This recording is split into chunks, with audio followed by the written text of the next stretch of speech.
ঘূৰি আহোঁ ঘূৰি জানো কিন্তু মই কিমান কলিয়া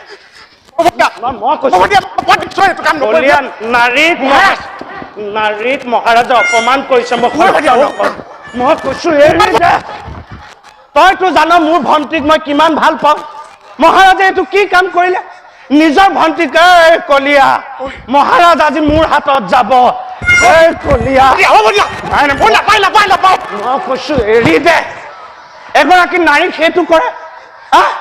এগৰাকী নাৰীক ইমান কষ্ট দিয়ে এজন ককায়েকে কলিয়া আজি নিষ্ঠাৰ নাই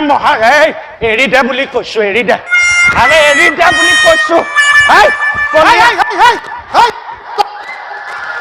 ধৰাই নাই যা যা মহাৰাজা কি কয় যা একো কৰিব নোৱাৰিলেও কলিয়া মহাৰাজ কিয় ইমান আতাহ পাইছো মহাৰাজক মাৰিবলৈ যাম ইমান ভয়ত ধুই আহিলি যে মই ইমান ভয় খোৱা নাই জাঠিপাত লৈ যাম মহাৰাজক একো কৰিব নোৱাৰিলেও কোঠাটো সন্মুখত গৈ সেয়া এটাকে কৰিয়ে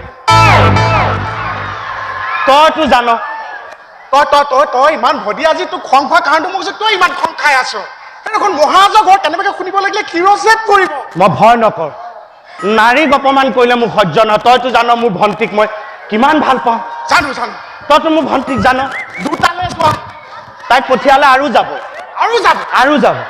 তাক মই কিমান মৰম কৰোঁ তইতো জান এই দুখন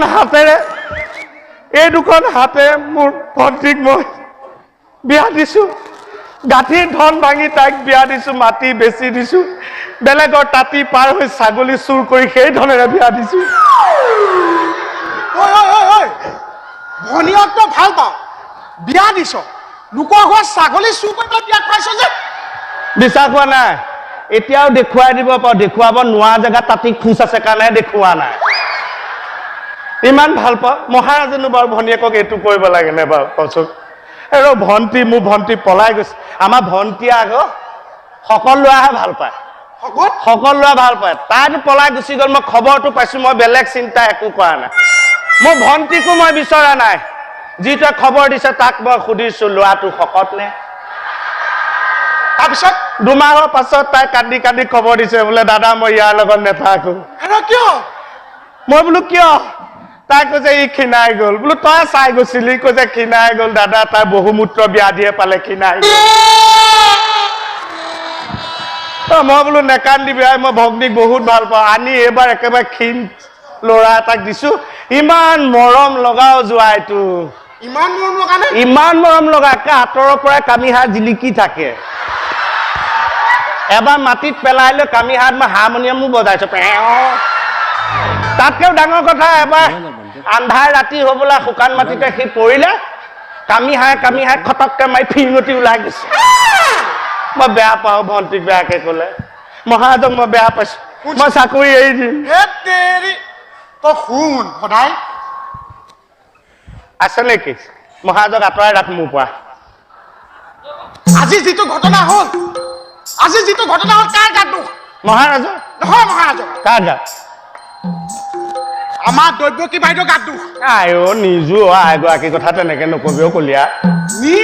নিজো তোক বিয়ালে মহাৰাজে কেতিয়া মাতিছে কোনে মাতিছে মহাৰাজে মাতিছে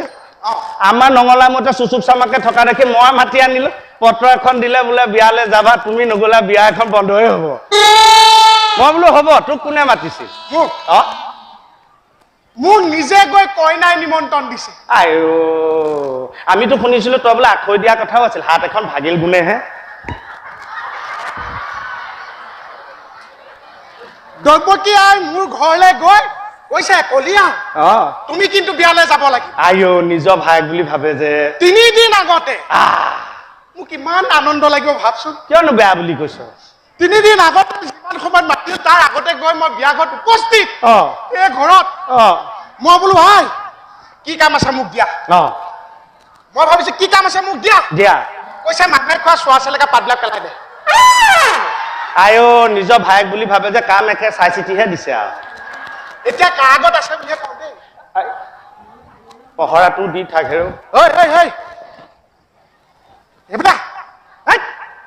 আমাৰ দৈৱকী আই পেটটো ক'লা মিঠা বৰণীয়া কেনেকে মিঠা বৰণীয়া হ'ব ইমান ধুনীয়া বগা ছোৱালী পেটটো একে কিচকিচকে ক'লা হ'বনে এই কিবা বোলে তই অশুভ সংকেতো পাইছিলি এনেকুৱা কিবা এটা অঘটন ঘটিব বুলি এই যে হ'ব মই বিয়া আগতে গম পাওঁ কেনেকে মই সংকেত পাইছো কি সংকেত আমি বোৰে পাইছো নে গৃহস্থত যেতিয়া কিবা অশুভ সংকেত আহে সেই ঘৰৰ জীৱ জন্তুৱে তোক সংকেত দিব ঠিক কথা কৈছে মোৰ যেতিয়া ডাঙৰ দাদা দীপক কাইদেউ ঢুকাইছিল ঢুকুৱা আগদিনা কুকুৰে চোতালত আহি ৰাউচি জুইছে নহয় বোলে দীপক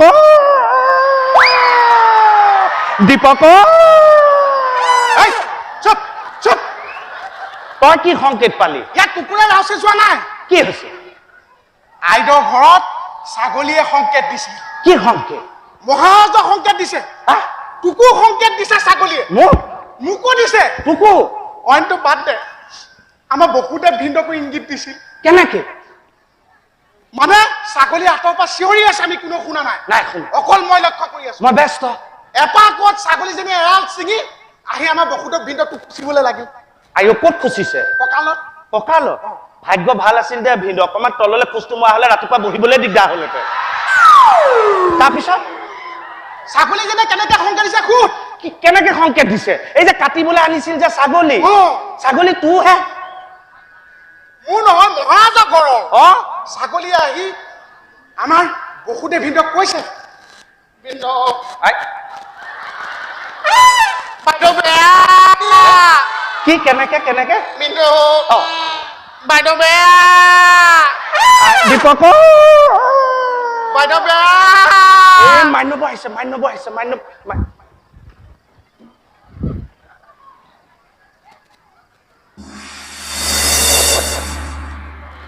আহক মান্যব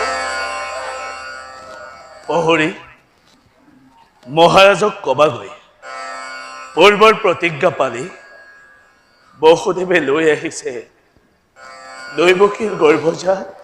প্ৰথম সন্তান যোৱা জীৱা আজ্ঞা তই যা মোৰ লগত কিবা লাগি যাব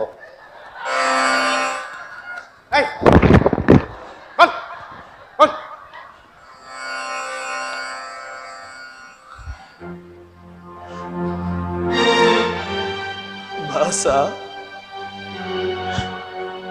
পৃথিৱীলৈ নতুন অতিথি হৈ আহি আজি প্ৰতিজ্ঞাৰ বাবে অৰ্পণ কৰিম তোক কংসৰ হাতত মোক ক্ষমা কৰি দিবি বাছা মোক ক্ষমা কৰি দিবি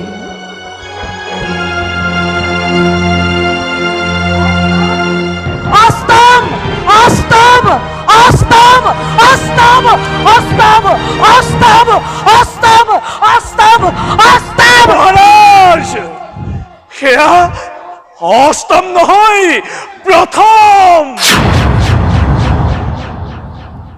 প্ৰথম মহাৰাজ দৈৱকীৰ গৰ্ভজাত প্ৰথম সন্তান কিন্তু প্ৰথম সন্তানৰতো মোৰ নাই প্ৰয়োজন দৈৱবাণীৰ স্পষ্ট ঘোষণা আছিল দৈৱকীৰ গৰ্ভজাত অষ্টম সন্তানহে মোৰ প্ৰাণবৈৰী হয় মহাৰাজ বাকীবোৰতো নহয় তেনেস্থলত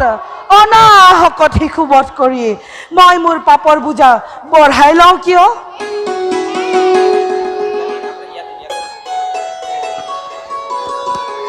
তুমি লৈ যোৱা বসুদেৱ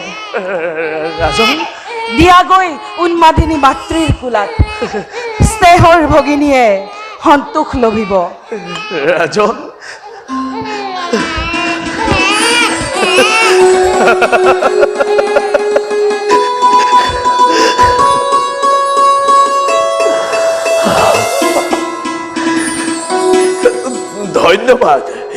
ধন্যবাদ ৰাজন তজ অনুগ্ৰহ